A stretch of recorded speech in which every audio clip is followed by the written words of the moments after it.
Greetings. You're listening to Rebels Remembered, featuring Caitlin DeFord and Kelsey DeFord. Greetings, travelers across the galaxy. I am Kelsey. I am Caitlin. And this is Rebels Remembered. And today we are recapping the Star Wars Rebels episode 8 out of season 3, the Wynkahthu job. I can never say the I keep calling it Wynkahthu. But is it Wynkahthu or Wynkahthu? Or Wynkahthu. I don't know. Anyway, this episode aired on November 26, 2016. Synopsis from StarWars.com reads, The Rebels salvage a freighter full of weapons. This was written by Gary Whitta and directed by Mel Zwire. Gosh, okay. So some trivia for this episode. The original name of the episode was the Commodia job. Later, the pirates of the Commodia system, as the planet's spiral flush of atmospheric turbulence is inspired a toilet joke or two. Better taste prevailed, and the planet was renamed to Wynkahthu. Yeah, Commodio sounds like toilet to me, so Yeah. I'm kind of glad they didn't go with that name. The story is likened to a cross between a disaster movie and a heist flick. As an analogy, during a story conference, the cargo ship was likened to a World War II German train filled with looted European treasures. The theme, working together, is more profitable than looking after your own interest. Melch is the name of the little... Poor Melch. Yeah. Part of Hondo's, I guess, crew. Has a pirate symbol of Hondo's on his helmet. The part of this mission is a carryover from the last battle episode where I believe they're trying to locate weapons of some sort. Okay. That they weren't able to. I can't remember. It's been a while since the last battle. It seems like. But that wasn't on StarWars.com. I just kind of threw that in to like continuity wise.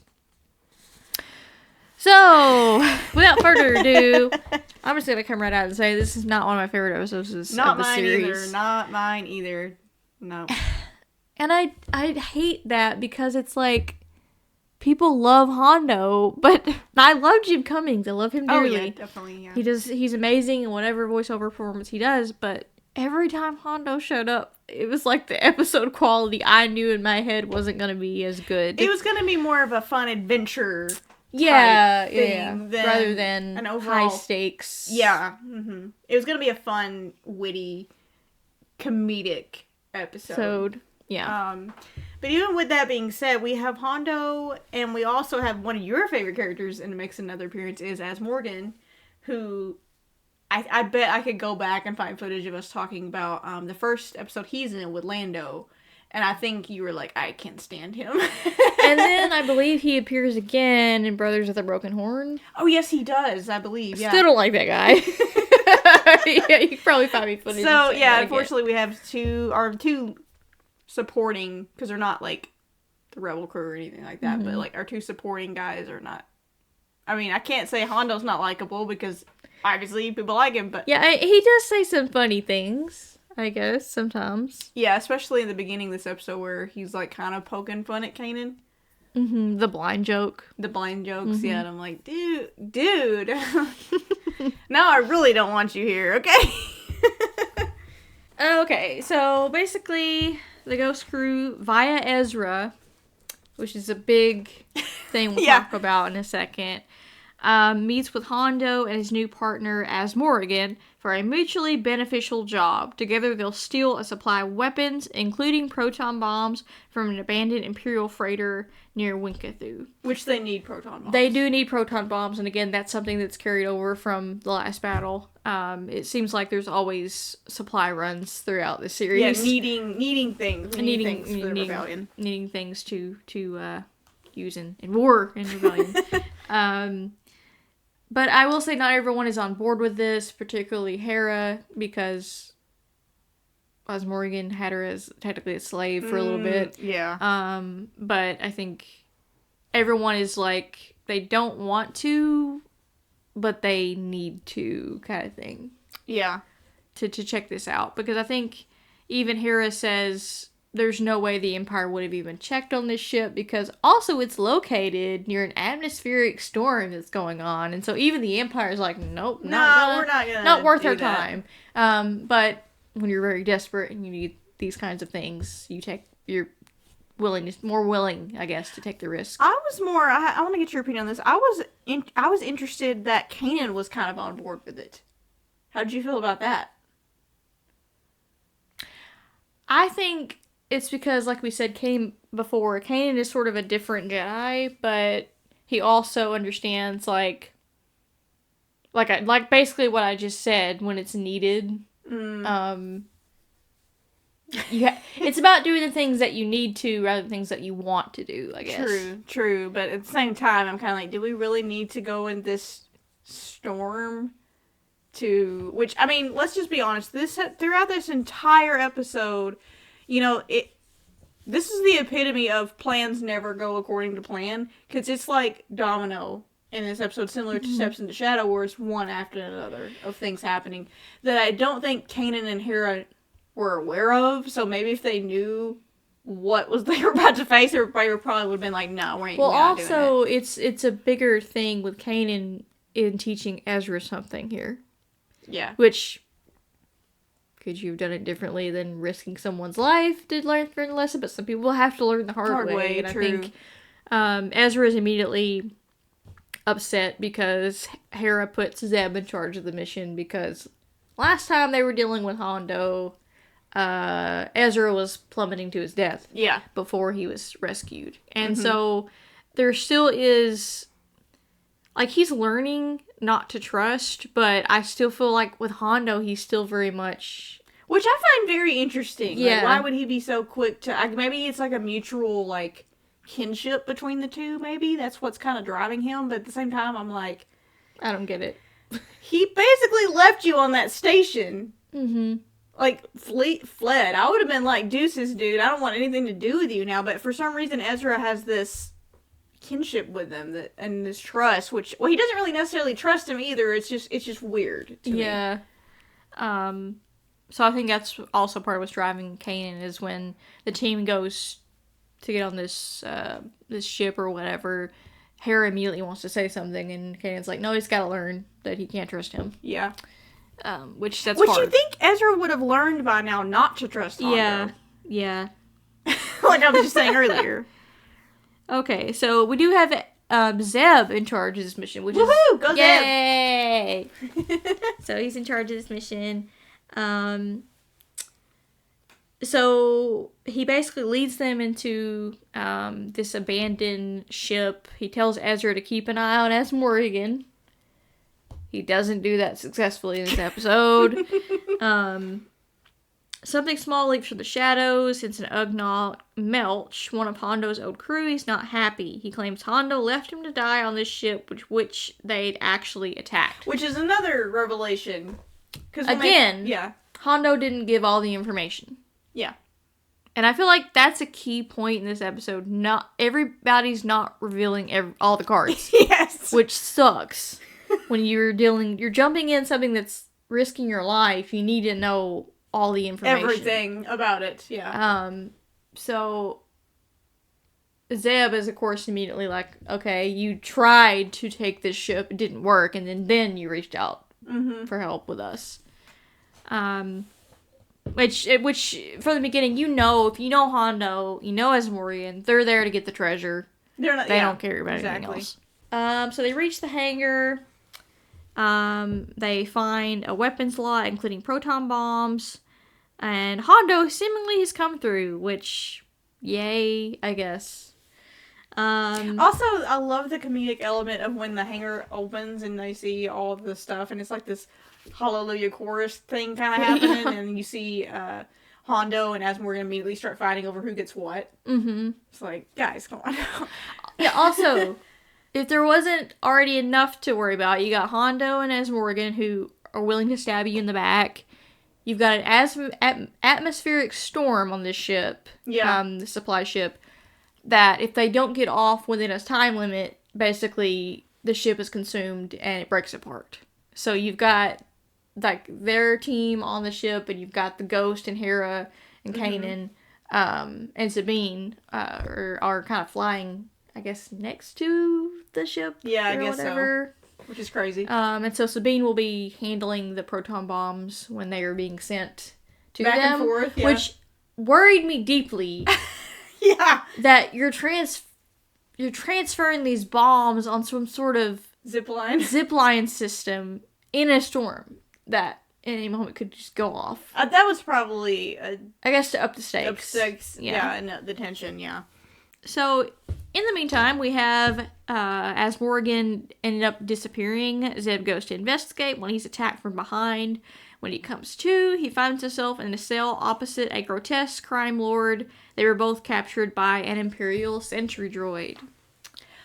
Sorry, going back into this conversation about not having all the cards. The other thing, we have AP5, who, I don't care anymore at this point. I can't stand AP5, I'm gonna say it.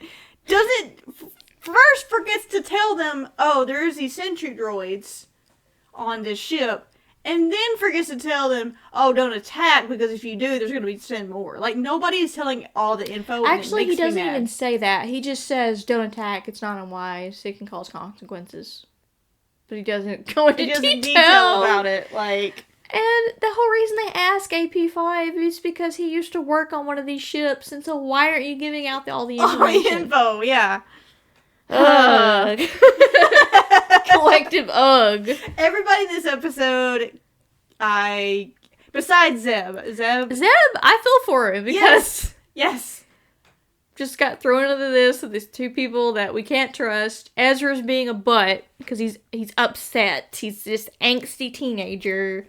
Like, well, I want to be in charge, and then you've got the storm, you got not knowing everything, and now he gets attacked by a sentry droid. Yeah. So I really feel for Zeb in this episode. Me too. But I'm gonna go back to something for a second. So before Azmorgan disappears, before Zeb goes looking for him, we have this one scene that I remember you had difficulties with, where they are loading the proton bombs. And Zeb is like, they're hooking them on these magnetic chains, they're sending them back to the ghosts, and then Sabine with some sort of, magnet is loading them onto the ghost. And in the meantime, while he's trying to do this, Hondo and Azmorgan want to put their treasure on the dang Oh zip my line. gosh. I haven't seen this episode since the first time it aired. I haven't seen it since then, obviously for obvious reasons, it's not my favorite. Yeah. And Zeb's like, okay, Ezra, help me with this next one. And he's like, looking at him, I was like, where are you? And he looks over, he's like, I'm helping Hondo, putting the treasure. I literally screamed, oh my god, at my TV, because I was like, what are you doing? That is not the main goal here. What is your problem? Plus, like, Ezra, you don't owe this guy You owe him nothing. Oh, it irked me. Poor Zeb. I would have sent Ezra over there. I'm like, you're done. And that's when he tells Ezra, okay, proton bombs first, treasure second. Which, if I was there, I'd be like, proton bombs, and maybe we'll get to your treasure. If not, we leaving. So, after Zeb gets attacked, after being captured by the Sentry Droid, Ezra and Chopper go in to rescue him. And Ezra has that stupid line about, well, I guess Hera will never put you in charge again. And I'm like, Ezra, you're being annoying. I love Ezra, but this episode I love him too, and I've defended him on it. I pretty much will defend Ezra on, like I said, I will die on the hill because I'm a favorite character. This episode, I couldn't. So I'm like, what are you doing? And also, you're being a butt to Zeb. Like, why? Which is not necessary. So Ezra and Chopper free them, and then they wait in this hallway, and Azmorgan, as we've seen from the beginning of this episode, is a coward, and he's scared. And so he fires on this droid after AB5 said not to. They knock it out, or Azmorgan, shoots it down. He's like so happy, like, hey, I did it, I did something. And then that's when AP5 reveals more information. When one of these things goes down, they're going to send more. Mm-hmm. So now, we have these Sentry Droids driving their rebels back to the hangar. Have we seen Sentry Droids yet in the series? I want to say that, to me, they look similar to the ones that were on Vizago's ship. But oh, yeah. I don't kind know of if they're the same caliber. No. Maybe they were in the episode with AP5. I'm not sure. I have to go back and look. They're scary, I know that. They're scary looking. Yeah, not very friendly, and so they start shooting at the rebels as they head to the hangar. They hold off. They hold them off while moving whatever weapons and proton bombs they can find, begin to make their escape. This part was, I think, for me, is where the stakes were higher, is because you're literally sending proton bombs and you're being fired at. So I think that was sort of like why they had it on this whole system, is like to up the stakes a little bit. Yeah, and for me, one of my favorite moments in this episode is finally when Ezra and Zeb come together, literally, because he first prevents him from falling because, like, the cable breaks, and then they're, like, you have Ezra deflecting the blast. I just thought that was, the way it's shot was very, like, that sticks in my brain. Like, that was one of the shots that stuck in my head from this episode. Yeah, and plus, it was nice to see them, again, sort of work together after they've kind of been butting heads, because Ezra is just upset that he's not in charge of this mission. So Kanan ends up pulling both of them in. The crew is safe, and it was a good haul. Now, I can't remember exactly how Hondo and Azmorgan got on the ship, but they they rode across the treasure the boxes. Like the big old box the one box that they grabbed. Yeah. And they get on board, they're talking about how... we're split it. How do we split it? And, just the basic scummy things that pirates talk about with their booty and stuff. But to their surprise, when they open it, the Ugnaught Melch is revealed in Hondo's crate. Hondo sort of jokingly says, friendship is the greatest treasure, but obviously we can tell that he's that's very not upset what he wanted. that there's no treasure. But he is kind of a good sport about it, too, which is why I think people like Hondo. It's like, oh, well, yeah, another day. Yeah, which most people, he's not, he's obviously upset, but he's not, just furious. Yeah. Like Azmorgan was. He's more like, this is just my life. Sometimes you win, sometimes you lose. It's just everything's a gamble, life's a gamble. Yeah, might as well, I feel like Hondo is very, I think we've said it before, but, yes, he's a pirate and he loves money, obviously, number one, but I also think he just loves the thrill of things. Yeah, it's not, yes, the money is the end game for him, but he does enjoy, just the chase and the thrill of it. One thing I don't know is what happens to Azmorgan and Hondo at the end here. I'm assuming they part ways. Yeah, I'm assuming they probably go back. I'm sure Hera was like, okay, great, get off my ship. Oh, yeah, I think she does say something to that effect, I believe. Yeah. But I guess they go back to hating each other after this. Oh, yeah, because they are technically our enemies. Yeah, they're usually on the opposite sides. Because they were in Brothers of the Broken Horn, so. So, what did you think of this episode? I rated this episode 4 out of 10, which I'm being nice, to be honest. I wanted to give it a 3, but I was like, I'll give it a 4, which at this point might be the lowest rated rating I've gave an episode.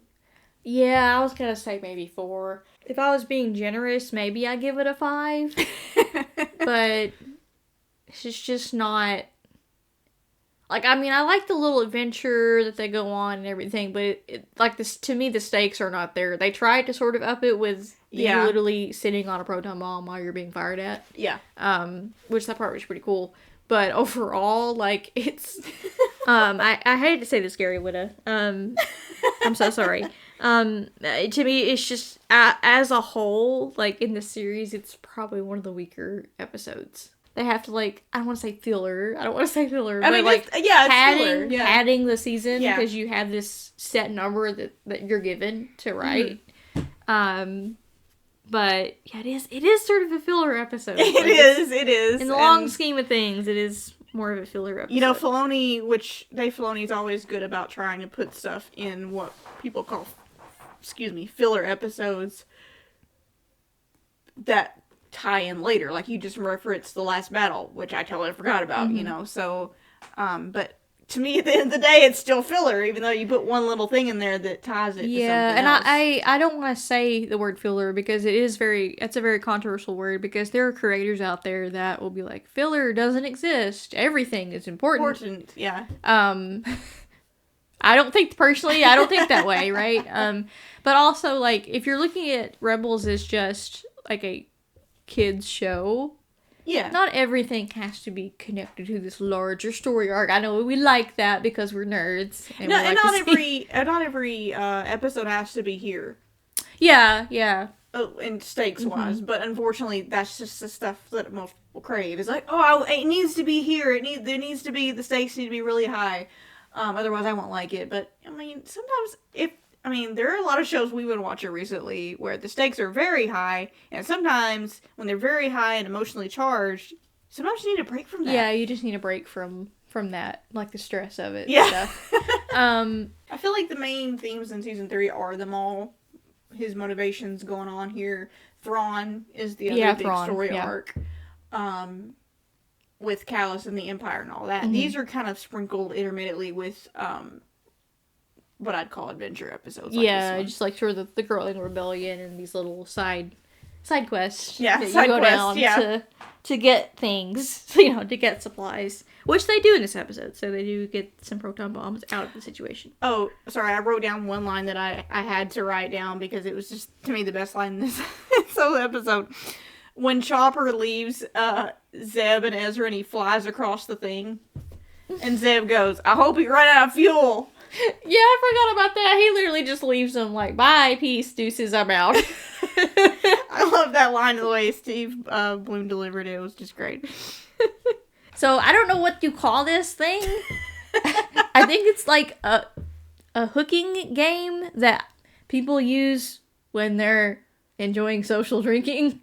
But we're not. Okay. Well, we're not gonna take a shot. We're not gonna do that. Okay. But Fair. sort of like going off the little hanging kind of situation that's in the episode with Zeb and Ezra. Okay. And so this section is called Wynkahthu, Win or Lose. Similar to point counterpoint, each person takes the affirmative or the negative on the episode's worth as a whole. To determine who answers their question first, the person must get their hooks onto the ring and answer the questions. I have the questions here. They're basically the same. They're just, one is arguing for the affirmative, which means this episode is viewed positively. Oh, no. The other person is viewing it negatively, which means it's just in a negative way. So who has the affirmative and who has the negative? I didn't write that down. I'll go with positive. Okay. It'll be really hard for me. But it'll be hard for either of us, I think, to do that. So okay, so what are we doing here? Okay. So we're gonna try to get these onto the hooks. Whoever hooks it first gets to answer the question first. Oh, okay. Gotcha. Okay. Get ready. You might have to do a lot of cutting in this. We probably will. We're gonna just hear a bunch of clanging noises. How do people... Man, you would get so drunk if you did this drinking game. Like, every time you miss, you take a shot. I would already... Okay. So, best sequence or part of this episode. For me, it's kind of easy because we already said it. It's this part where Zeb and Ezra are dangling off the edge, and he's sort of like deflecting the blast while Zeb is climbing up the rope. So we get to see them work together after so long of being at each other's throats. So what was the worst sequence or part of this episode for you? Oh my gosh, the worst sequence? The only thing coming to mind is Ezra helping Hondo with his treasure. I can't. Like, it irked me to no end. Okay, here we go again. I'm going to do it this time. Ah, got it. Worst character development in this episode. Why are all my answers coming back to Ezra? I don't understand him. I still don't understand him trusting Hondo as much as he does in this episode, particularly because we've already seen Steps in the Shadow as an example. Brothers of the Broken Horn is kind of an example, but not really because that's when he first met him. But how can you? I don't see why. I'm having trouble understanding his reasonings for trusting Hondo. Well, plus, like, in terms of, like, character development, I thought the same thing you did. I was like, surely this is aired out of production order, right? Yeah, and also it's almost like this should have aired after Steps in Shadow. Because he's very cocky and very, like, I should be in charge. That attitude kind of came back. I'm like, I thought thought we worked through this with you, but... Yeah, and so I thought the same thing was like, surely this is out of production order. So, sorry, for people out there at home. When I'm saying production order, I'm saying that sometimes there are shows where they air them in not the order they produced or made them. And so I was thinking, surely this is aired out of production order and had to be kind of like you after Steps in the Shadow. And then, to my surprise, it's not. It was produced after the one that we just reviewed. And so that was hard for me to be like, there's been a lot of development, and I don't want to say regression, but... Maybe it's just to show that he's still struggling with it.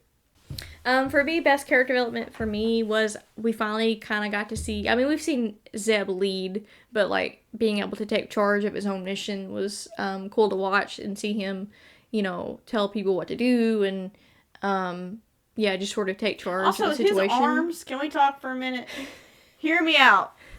Hear me out. I may tag Steve Bloom in this. Zeb's arms, especially in season 3, because it's like he's wearing a different, I think we talked about his look is a little different. You see that dude's arms, and it's like, he's got some guns. Mm-hmm. I'm sorry, that has nothing to do with character development. It just popped in my brain. Well, we also said that he doesn't skip leg day. He doesn't skip arm day either. He doesn't skip arm day either. What's in, like, 300 pounds or something like that. So it was nice to see Zeb lead, but also... see him lead with what he has to deal with. Kind of like what we talked about. Everything falling apart. No fault of his own, right? But he's able to, like, recover from that and get out of the situation. Ezra does salute him at the end. He does, He says, good going, Zeb. And so I think, well, for one, I mean, he technically saved Ezra from, again, falling to his death. Yeah. And so we get to see Ezra, you know, thanking Zeb, which is completely opposite to the beginning of the episode. Well, especially think of it this way. If Ezra had been in charge of this mission, the outcome would have been probably very different. Very more bleak as well. Yes. And I kind of sort of like one thing I would nitpick about this episode. Sorry, I'm supposed to think of it positively, but seeing him understanding, ooh, yeah, maybe I shouldn't. Wait, no, we do get that moment. So another character development was when he goes to find Azmorgan because he's missing. He's like, Zeb hasn't come back yet. Mm-hmm. And he sees Hondo messing with the treasure. Oh, and that's when he's like, yeah, you just keep disappointing me. And so I think... yeah, that line, is when we see some growth. We're like, yes! Now finally, you understand. He gets finally. It. He gets it. He gets it. Which I think that makes sense because it's after that irksome line where he's helping him. So yeah, that was... I totally forgot about that part. Yep. This is controversial, right? So, the question is, does this episode deserve to be included in this season or series? So positively, I would say yes, it deserves to be included because it is a sort of break in some of the emotional stakes. We get to see Ezra learn more about why it's not good to trust people like Hondo. Yeah. And seeing him sort of leave behind this idea that, hey, you may have left behind this idea that people aren't in it for themselves like you initially started out, but there are people still out there that are still in it for them and themselves. Yeah, that's true. So learning that and seeing Zeb navigate being a leader, I think it deserves to be in the season. I can't follow that negatively. Now that you said that, I don't feel as bad about the episode. Negatively, if you take it away, is it missed? I mean... I hate to be that mean, but like, if you take it away, does it really add anything, you know? Yeah. I mean, I think that's valid, right? I mean, you could argue some of the things that Ezra, but he could have just learned that in other ways. You know? Yeah. Other episodes, maybe.